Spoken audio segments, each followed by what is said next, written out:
Mesdames et messieurs, bonjour à toutes et à tous, shalom, shalom. Alors bienvenue donc à vous, chers téléspectateurs, sur la deuxième partie de notre message, les anges et la parole, avec le docteur prophète Lovy Elias. Alors les anges et la parole, en réalité, c'est d'expliquer ou de comprendre quelle est l'importance du ministère angélique, pourquoi les anges doivent-ils nous aider ou à quoi servent les anges dans la vie d'un chrétien, dans la vie d'un enfant de Dieu et dans la vie d'un ministre de Dieu. Alors, il faut retenir, dans la première partie, nous avons découvert que Dieu est tout puissant et que Dieu est capable de toutes choses. Mais Dieu ne fait rien sans l'intervention des anges, parce que Dieu utilise les anges pour intervenir dans nos vies. Nous avons également retenu dans la première partie de ce message qu'il y a plusieurs niveaux, d'accord, du ministère angélique, parce que il y a différentes sortes d'anges et les anges sont appelés à accomplir des missions différentes dans nos vies. Et aussi, il faut retenir que dans notre vie, eh bien, il y a des situations qui sont gérables par nous, les hommes sur la terre. Il y a des situations qui n'ont pas besoin de l'intervention angélique pour être traitées. Il y a des situations, d'accord, qui sont uniquement traitées par les anges.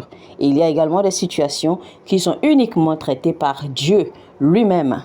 Alors, nous n'allons pas déballer tout le premier message ici, déjà, donc c'est juste un rappel. Nous vous recommandons vivement donc de faire recours à la première partie de ce message, c'est-à-dire les anges et la parole 1, numéro 1, d'accord, afin de mieux comprendre ce message en profondeur. Je vous assure, c'est de la révélation, c'est de la connaissance, c'est des secrets qui sont cachés, d'accord, pour une vie parfaite en tant que chrétien, en tant qu'enfant de Dieu et en tant que ministre de Dieu. Alors, sur ce, nous allons rapidement évoluer pour déballer, d'accord, la deuxième partie qui est certainement remplie, d'accord, de révélations, de vérités, de certains secrets que nous ignorons. Alors, il faut comprendre la nuance quand nous parlons du ministère angélique et quand nous disons que Dieu passe par les anges pour accomplir les choses. Quelque part dans le premier message, vous allez voir en fait que le verset qui a parlé, d'accord, de Jésus-Christ sur la montagne pendant ces 40 jours et 40 nuits de jeûne et prière. Il fut un moment, la Bible décrit clairement que Jésus-Christ était là, tout seul dans le désert, et qu'il était entouré par les animaux sauvages, et que les anges lui rendaient ministère. Alors, il est également dit que quand Jésus-Christ était sur la croix, quand il était sur le point de rendre l'âme, eh bien, l'ange l'a fortifié, parce qu'il est dit dans la Bible que l'ange l'a fortifié.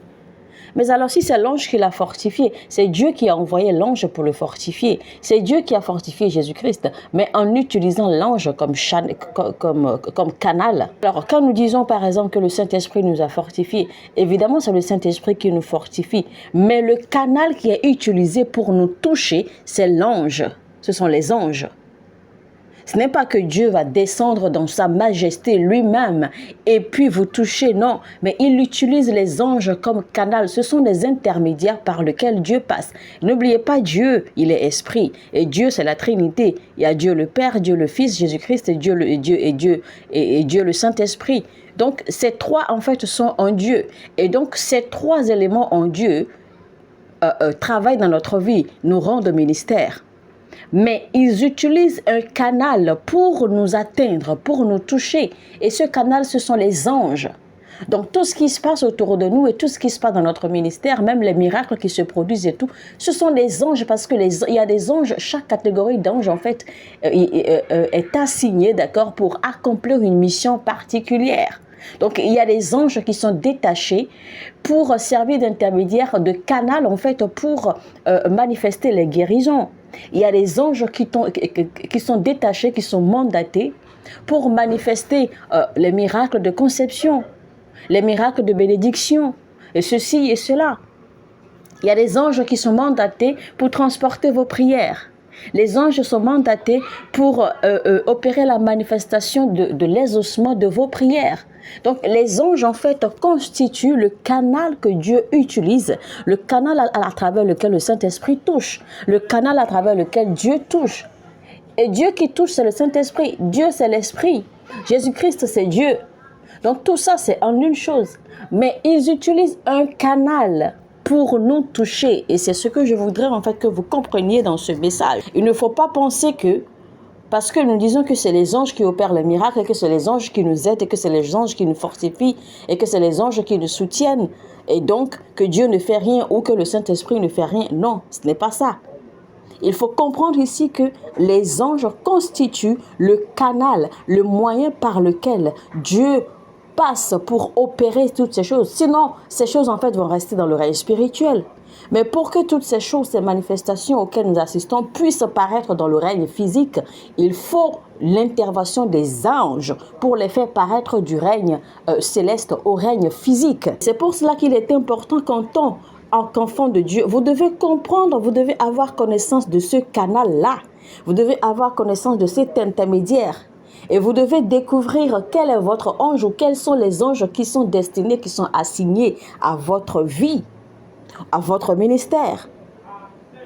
Pour toute chose que vous désirez, il y a des anges qui sont destinés pour vous les faire manifester, pour vous les faire avoir. Dieu libère ce que vous réclamez. Le Saint-Esprit vient pour agir, mais c'est l'ange qui vous touche pour que vous receviez manifestation de tout ce que vous désirez. Et donc, si vous ne comprenez pas le ministère angélique, vous allez rater votre miracle. Vous allez rater votre bénédiction. Parce que, à supposer par exemple que je prophétise sur vous, ou que je déclare par exemple que vous êtes guéri. Alors, la parole que j'ai déclarée, Dieu va exaucer la parole. Le Saint-Esprit va se mettre à agir en action. Maintenant, pour que cela se manifeste, pour que vous ayez et pour que vous ressentiez la guérison de façon physique, l'ange qui est assigné pour opérer les guérisons va vous toucher. Et c'est quand l'ange vous touche, vous rend ministère, c'est là que vous recevez votre guérison. La guérison se manifeste physiquement. Si je déclare que tu es béni et que tu dis Amen et Dieu libère la bénédiction, le Saint-Esprit se met en marche. Et immédiatement, l'ange qui est assigné pour manifester cette bénédiction physiquement se mettra en action. Mais si vous ne comprenez pas l'importance de ce canal-là, ou alors si vous êtes complètement ignorant, d'accord, de l'importance ou des œuvres des anges dans votre vie, eh bien, vous allez continuer à rater vos bénédictions. Vous allez continuer à rater vos miracles. Parce que Dieu agit toujours. Le Saint-Esprit est toujours en action. Le Saint-Esprit fait des œuvres. Et Dieu, le Saint-Esprit, attend que vous puissiez en fait vous approprier le ministère angélique pour que cela puisse se manifester physiquement pour vous. Et donc, il faut faire très très attention à cette nuance-là. Alors, c'est comme quelqu'un, par exemple, qui demande que le Saint-Esprit lui parle, que le Saint-Esprit ouvre son cœur, que le Saint-Esprit lui donne un message. Mais le Saint-Esprit ne vous donnera pas, ne vous passera pas un message. Le Saint-Esprit ne vous parlera pas sans avoir utilisé un canal. Parce que quel canal le Saint-Esprit utilisera-t-il pour vous parler, pour que vous puissiez l'entendre et le voir? C'est l'ange. Et le Saint-Esprit ne pourra pas vous parler indépendamment de l'ange. Donc, si vous ignorez l'ange, le canal ou la personne qui va être utilisée pour vous communiquer le message de Dieu, eh bien, c'est que vous dites incontestablement que Dieu ne vous parle plus alors. Alors, quelqu'un vient de poser une question. La personne demande s'il y a plus d'anges que d'êtres humains sur la terre. Mais évidemment, on ne peut pas compter le nombre des anges. Je prends par exemple cette illustration. Rappelez-vous que la Bible nous fait comprendre que quand le diable était repoussé ou relâché sur la terre, que le diable est descendu sur la terre avec le tiers des anges du ciel.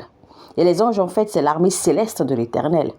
Donc la Bible nous a fait comprendre que le diable est descendu seulement avec le tiers. Si le diable est descendu seulement avec le tiers sur la terre, ça veut dire que les autres 2 tiers encore restent dans le ciel, sont encore dans le règne céleste. Et ces 2 tiers, en fait, d'accord, sont plus que les hommes. Donc c'est pour cela que vous allez voir que même que sur la terre, on a l'impression qu'il y a beaucoup de démons, mais en réalité, il n'y a pas beaucoup de démons, il n'y a pas beaucoup d'esprits mauvais, parce que le diable est descendu seulement avec le tiers. Donc si on doit prendre par exemple tout le nombre de l'armée céleste, le diable n'est parti qu'avec le tiers.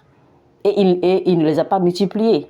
Maintenant, le tiers est resté parce que c'est le tiers qui l'utilise pour faire toutes ces manigances. Maintenant, une autre révélation, en fait, qu'il faut que vous ayez, c'est concernant les anges qui constituent l'armée céleste. Alors, quand la Bible dit que le diable, en fait, est descendu sur la terre avec le tiers de l'armée céleste ou des anges dans le ciel, en fait, la Bible ne parle que d'une catégorie d'anges. La Bible ne parle que d'une cohorte d'anges. C'est une catégorie particulière d'anges, en fait, que le diable est descendu sur la terre avec le tiers. Donc, le diable n'est pas descendu sur la terre, en fait, avec toute l'armée céleste de Dieu entièrement. Non, il est descendu sur la terre avec le tiers seulement d'une catégorie d'anges. Ça veut dire qu'il y a d'autres catégories d'anges qui n'ont pas été touchés par le diable et qui sont toujours dans le règne céleste. Je vous montre quelque chose rapidement dans le livre de Job. Job chapitre 38 à partir du verset 5. Alors c'est Dieu qui parle à Job ici. Qui en a fixé les mesures? Le sais-tu donc? Qui a tendu sur lui le cordeau d'arpenteur? Dans quoi les socles de ces colonnes s'enfoncent-ils? Qui en posa la pierre principale, la pierre d'angle?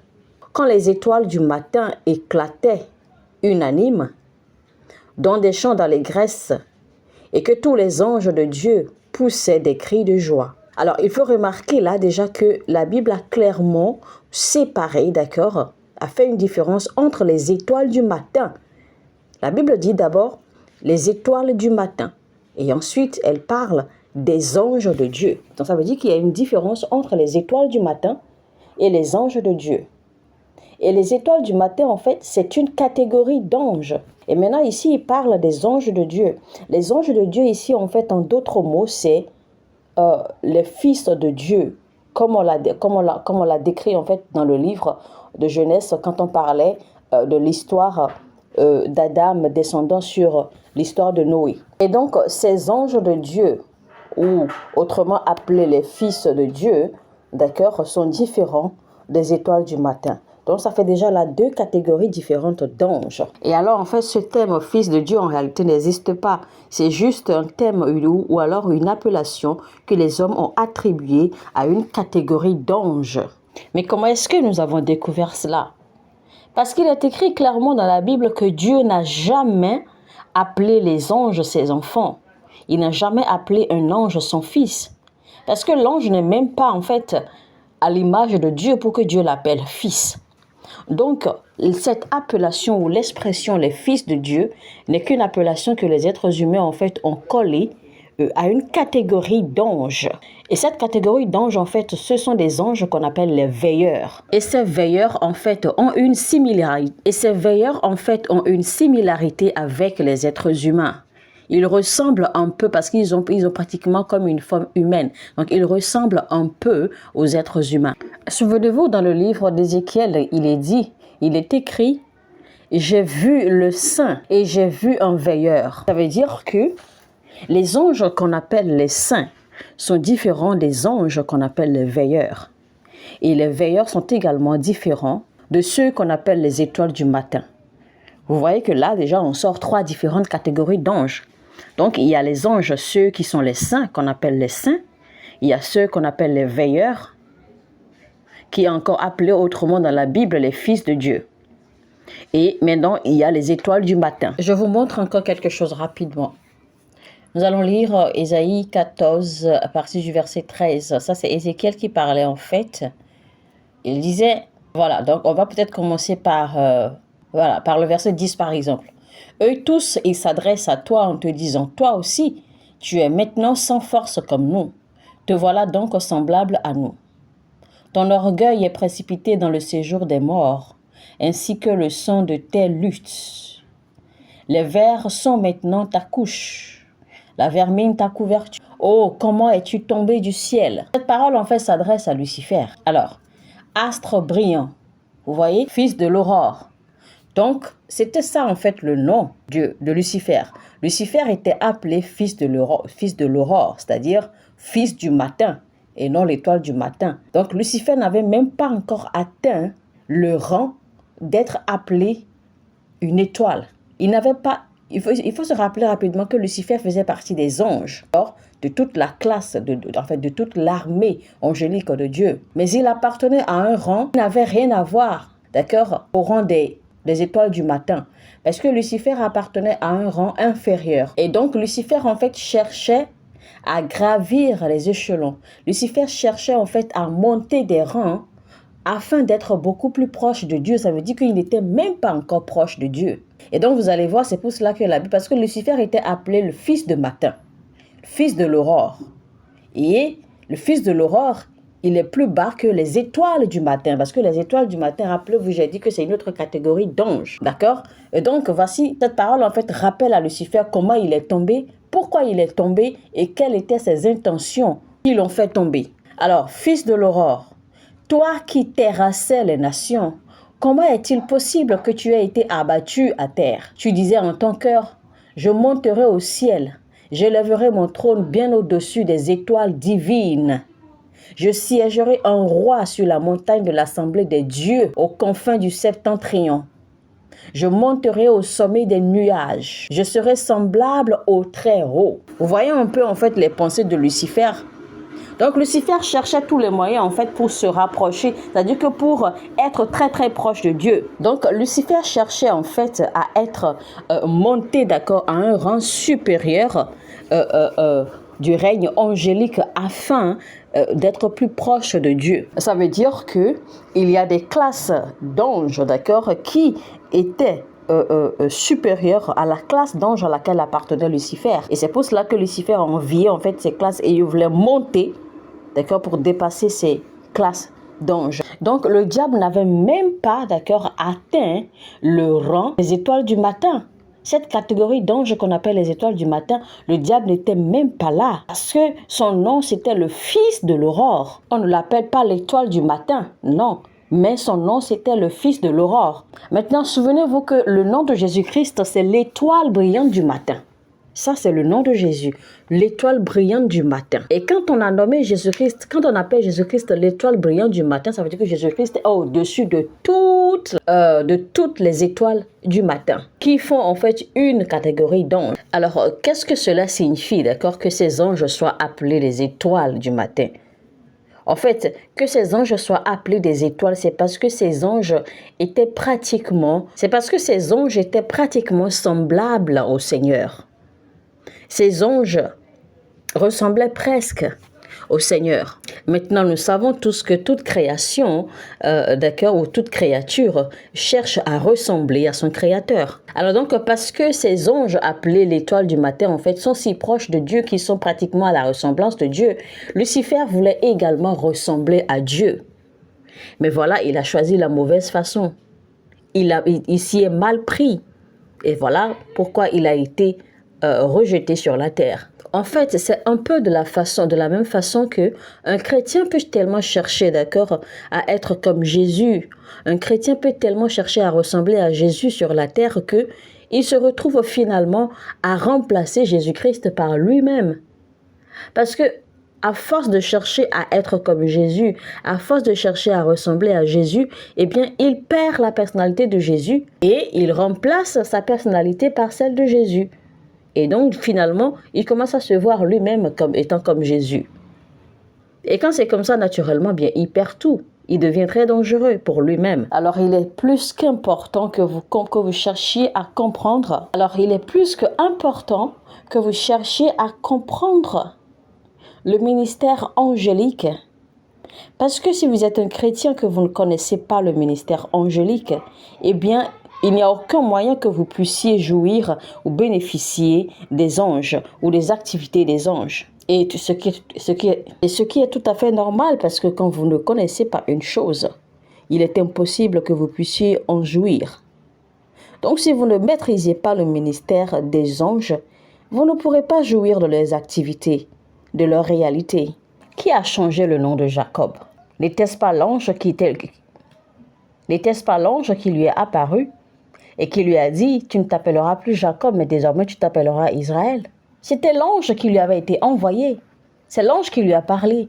Et c'est l'ange qui a changé son nom. Abraham était sur le point de sacrifier son fils.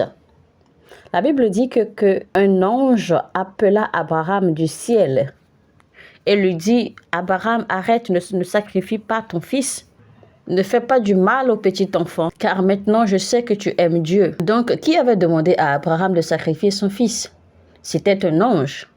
Donc, tout le temps que Abraham voyageait, en fait, il ne discutait qu'avec l'ange.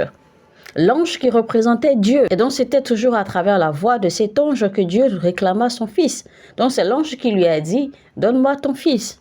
Et quand Abraham était maintenant sur le point de sacrifier l'enfant, le même ange lui dit maintenant, arrête, ne touche pas à l'enfant, car maintenant je sais combien tu aimes Dieu. Donc il lui a dit, je suis en réalité l'ange qui représente Dieu. Maintenant je sais que tu aimes vraiment Dieu. Qui pensiez-vous à demander à Noé de bâtir l'arche? C'était Dieu évidemment. Mais ce n'était pas Dieu lui-même, parce qu'on ne peut pas entendre la voix de Dieu directement. Donc, c'est Dieu qui a parlé à Noé à travers l'ange.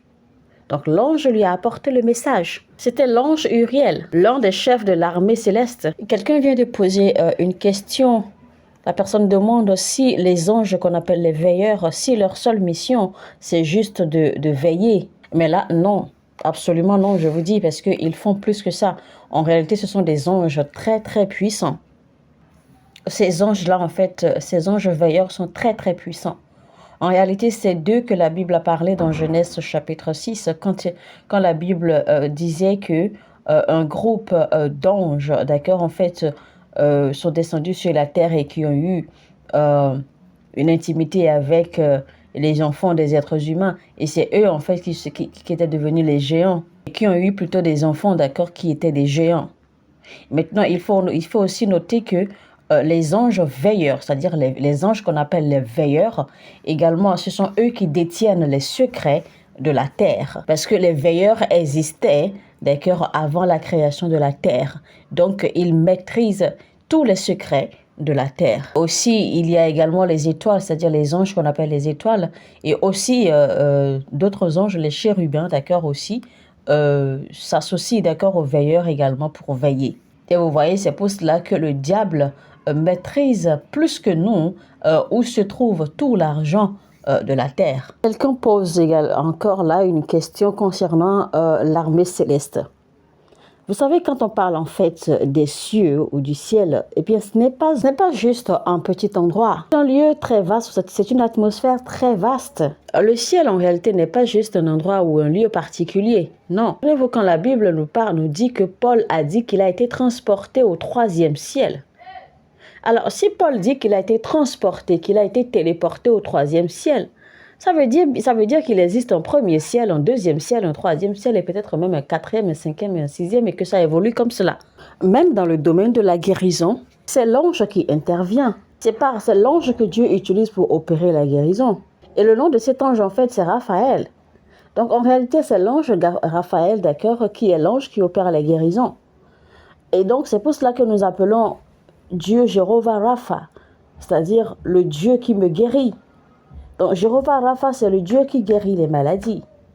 Et donc, quand nous invoquons Jéhovah Rapha, quand nous demandons que le Seigneur nous vienne en aide, que le Seigneur nous guérisse, en fait, ce que nous faisons simplement, c'est que nous invoquons, nous implorons Dieu de nous envoyer son ange, Raphaël, avec son armée, d'accord, avec son équipe, pour venir nous guérir. Et donc, en fait, quand Dieu exauce notre prière, Dieu envoie maintenant l'ange qui le représente, l'ange Raphaël qui opère la guérison, pour opérer la guérison. Alors, je voudrais vraiment que vous compreniez ces principes. Alors, souvenez-vous que Daniel a prié. La Bible nous l'a fait comprendre, Daniel a prié. Et quand Daniel a prié, Dieu a parlé à Daniel. Mais Daniel ne comprenait pas ce que Dieu passait comme message. Alors il a fallu que Dieu envoie l'ange à Daniel pour lui interpréter ce qu'il essayait de lui dire. C'est alors que l'ange Gabriel a été envoyé à Daniel pour lui apporter le message de Dieu. Mais l'ange Gabriel a dit à Daniel que je venais en fait pour t'apporter le message de Dieu.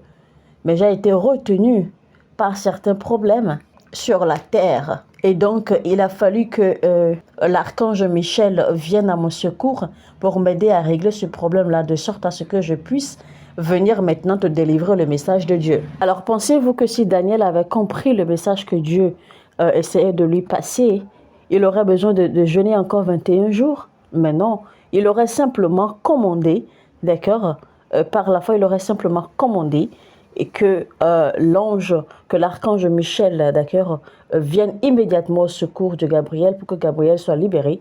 Et il aura reçu le message immédiatement. Il n'aurait pas eu besoin de jeûner encore 21 jours. Mais c'est parce qu'il n'a pas compris le message que Dieu lui passait. Il lui a fallu encore jeûner pendant 21 jours. Donc il est très important que vous compreniez vraiment ceci. Rappelez-vous, quand Paul et Silas étaient en prison, qu'ils ont prié, qu'ils ont chanté et loué l'Éternel, Dieu a envoyé un ange pour les sortir de la prison. Quand Pierre aussi était en prison, Dieu a envoyé un ange pour le délivrer. Et alors Pierre a témoigné que maintenant j'ai la certitude que le Seigneur a envoyé un ange pour me délivrer. Il n'y a donc pas de délivrance sans l'intervention des anges. Alors, je vous raconte une histoire, une expérience personnelle rapidement pour vous montrer l'importance, pour vous montrer combien il est devenu un besoin pour vous en tant que chrétien de chercher à connaître et à maîtriser le ministère angélique. Alors, une fois, je devais voyager sur Boston et j'étais avec mon frère. Alors, quand on est arrivé à l'aéroport et qu'on devait traverser, d'accord, l'immigration, c'était le moment de vérifier les passeports. Alors, mon frère, lui, il est passé rapidement parce que son passeport n'avait aucun problème. Mais sur mon passeport, c'est comme s'il y avait un élément qui avait expiré, mais quelque chose n'allait pas bien avec mon passeport. Alors, l'agent de l'immigration, l'officier de l'immigration, en fait, m'a stoppé. Alors que mon frère était déjà de l'autre côté et m'attendait. Et donc, je risquais aussi de rater mon avion. Donc, le monsieur ne voulait pas me laisser passer parce qu'en fait, déjà, il a retiré, il a récupéré mon passeport qu'il a gardé sur lui. Et donc, il voulait en fait aller faire des vérifications. Donc, il s'est déplacé, en fait, il voulait aller se rendre dans leur bureau, des histoires comme ça pour commencer à faire des trucs. Et donc, il ne voulait pas que je passe, en fait. Alors, moi, qu'est-ce que j'ai fait? J'ai simplement fermé les yeux, j'ai dit, Seigneur, aide-moi. C'est tout ce que j'ai dit. J'ai dit, Seigneur, aide-moi. Alors, quand j'ai dit cela, pendant que l'officier de l'immigration, en fait, allait d'un côté, je vois alors un monsieur habillé comme un agent de l'immigration, un monsieur bien gras, bien beau, bien habillé, très propre et tout ça, qui sort dans notre bureau et qui vient vers moi avec mon passeport dans sa main. Rappelez-vous, j'ai dit tout à l'heure que l'autre officier, en fait, qui ne voulait pas me laisser passer, il avait mon passeport et il est parti avec mon passeport. Et au même moment, un autre, celui-là que je vois après que j'ai dit, Seigneur, aide-moi, lui qui sort d'un bureau comme ça, et qui vient encore avec mon passeport et qui me remet mon passeport et me dit, dépêche-toi, va prendre ton avion et ne regarde pas derrière. Fais vite pour ne pas rater ton avion. Tout va bien, ne t'inquiète pas. Fais vite, mais ne regarde pas derrière. J'étais étonnée du coup parce que je vois déjà en fait l'autre officier partir avec mon passeport. Mais je vois celui-ci qui se présente à moi avec mon passeport. Et vous voyez? Et donc, je suis passée tranquillement. Je me suis rendue là-bas sur la piste. Et donc, quand je devais en fait entrer dans l'avion, j'ai aperçu, d'accord, par les vitrines, en fait, l'autre officier qui était parti avec mon passeport, avec d'autres collègues, en train de me chercher à l'intérieur du hall. Donc, cela m'avait tellement fait bizarre que, vous voyez un peu? Donc, quand moi j'ai réclamé que le Seigneur m'aide, le Seigneur m'a envoyé un ange, d'accord, en forme humaine simplement, pour en fait me secourir à ce moment-là. Pendant que eux, ils me cherchaient encore là-bas, moi j'étais déjà sur la piste, prêt à prendre mon avion. Voyez-vous un peu comment c'est important quand vous maîtrisez le ministère angélique et que vous faites confiance au ministère angélique. Parce que Dieu ne pourra rien faire sans passer par les anges. Dieu utilisera les anges pour faire tout ce qu'il fait. Vous savez, les anges peuvent apparaître sous toute forme qu'ils désirent pour vous rendre service, pour vous rendre ministère. C'est pour cela, vous priez, mais parce que vous ne connaissez pas le ministère des anges, vous ne savez même pas à quel moment Dieu vous a exaucé. Parce que vous ne savez pas si Dieu vous a envoyé déjà un ange que vous avez rejeté. Vous ne savez pas si Dieu vous a déjà envoyé un ange que vous n'avez pas pu reconnaître. Parce que Dieu enverra toujours la réponse à vos prières, mais à travers les anges, parce que c'est un message qu'il faut vous délivrer. C'est une commission qu'il faut vous délivrer. C'est un paquet qu'il faut vous remettre. C'est la réponse, c'est votre cadeau. En réponse à vos prières et tout. Donc, Dieu ne va pas en fait déposer la réponse à vos prières de façon physique dans votre chambre et vous allez voir. Non, ce serait quand même alarmant. Ce serait vraiment effrayant. Donc, Dieu va toujours utiliser, d'accord, des anges. Parfois des anges en forme d'être humain, juste pour venir vous secourir ou pour apporter un message. Et souvenez-vous, c'est pour cela qu'il est dit dans la Bible, soyez généreux, soyez bons, d'accord, soyez gentils avec tout le monde. Parce que vous ne savez pas qui vous rencontrez. Beaucoup d'entre nous ici, beaucoup ont déjà eu affaire avec des anges sans le savoir. Beaucoup ont déjà eu à mépriser des anges sans le savoir. Les anges peuvent prendre la forme humaine pour accomplir une mission précise, dans un temps précis, et ils vont disparaître. Vous n'avez pas besoin de les voir. Alors, je vais prier pour vous maintenant. Je vais prier que Dieu active les activités angéliques autour de votre vie. Père, je prie pour toute personne qui a écouté ce message, et je te remercie, Père, car je sais que c'est ton désir le plus grand, que nous, tes enfants, nous connaissions les réalités de l'esprit. Car ta parole dit que nous connaîtrons la vérité et la vérité nous libérera. Je prie que ton peuple connaîtra la vérité et qu'ils arriveront à fonctionner selon les réalités, les vérités que tu as établies. Père, tout le monde sait que tu es Dieu. Aucun être humain n'a jamais eu de soucis ou de problèmes à savoir qui Dieu est ou découvrir Dieu. Mais c'est seul Jésus qui te révèle, toi, le Père. Et je prie qu'à cause de cette grâce qui se trouve dans cette dispensation, que tes enfants découvriront la vérité sur le règne angélique ou sur les règnes angéliques, de sorte que beaucoup d'âmes soient sauvées. Dans le nom puissant de Jésus-Christ. Amen. Alors, mesdames et messieurs, enfin, c'est la deuxième partie de notre message, les anges et la parole, c'est-à-dire le fonctionnement du ministère angélique. Quelle est l'importance des anges dans nos vies? Quelles sont leurs activités? Comment les anges fonctionnent-ils? Quelle est la corrélation entre les anges, Dieu, le Saint-Esprit et Jésus-Christ et nous, êtres humains? Donc, je vous recommande alors de faire recours à la première partie de ce message. Suivez les deux, le numéro 1 et le numéro 2, vous comprendrez davantage, vous verrez les vérités, les lumières, les secrets, d'accord, qui sont cachés dans le règne spirituel, dans la connaissance du règne spirituel, que nous ignorons malheureusement et qui nous font perdre, d'accord, certains bénéfices, certaines bénédictions qui étaient supposées être les nôtres. Alors, si ce message vous a édifié, n'oubliez surtout pas, likez maintenant cette vidéo, partagez le lien au maximum partout où vous pouvez le partager. Permettez à ce que YouTube puisse recommander, d'accord, ce message à d'autres personnes dans le corps du Christ, parce que tant que ce message vous a édifié, nous sommes certains qu'il y a des personnes qui ont besoin de messages comme ça pour être renouvelés à Christ, pour être reconnectés à leur source chrétienne, pour être reconnectés à leur vie spirituelle, pour être reconnectés à leur appel ou ministère ou destin. Alors devenez donc les anges de l'évangélisation. Sur ce, je vous dis, je vous retrouve très bientôt et que Dieu vous bénisse.